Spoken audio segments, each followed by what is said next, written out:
நீங்க அவங்களை தற்கொலைன்னு சொல்றீங்க. அப்ப இதுக்கு முன்னாடி அவங்க யாருக்கு ஓட்டு போட்டிருப்பாங்க? அந்த ஓட்டை வாங்கும்போது அவங்க உங்களுக்கு அறிவாளியா தெரிஞ்சிருக்காங்க. இன்னைக்கு விஜய் கட்சி பக்கம் போனதுனால நீங்க உங்களை தற்கொலைன்னு சொல்றீங்க அப்படின்னா, இவ்வளவு நாளா இவங்களை தற்கொலையா வச்சிருந்த நீங்க யாரு? இந்த கேள்வி நம்ம கேட்கல, பொதுமக்கள் எல்லாருமே கேட்கறாங்க. இதுலயும் குறிப்பா ரொம்ப கேவலமான பல வேலைகளை இந்த ஊடகம் அப்படின்ற பெயர்ல போலியா பல கட்சி நிறுவனங்கள் இருக்காங்கல்ல, பல கட்சியில் இருக்கக்கூடிய செயலாளர்கள் போல அவங்க செயல்படுவாங்க, கொள்கை பரப்பு செயலாளர் போல. அதுலேயும் ரொம்ப நேர்மையான ஒரு மனிதன் இருக்காரு, நெல்சன் ஒருத்தர் இருக்காரு.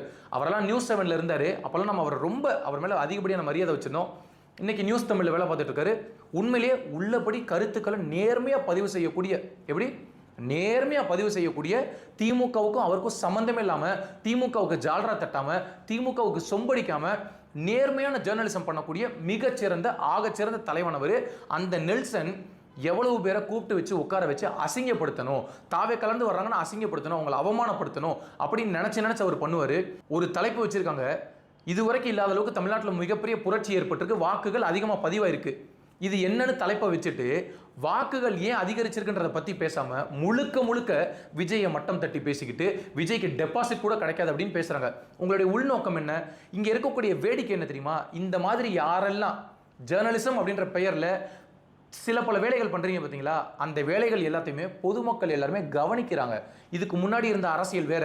தமிழ்நாடு அரசியல் விஜய்க்கு முன்பு விஜய்க்கு பின்பு பிரிஞ்சிருச்சு.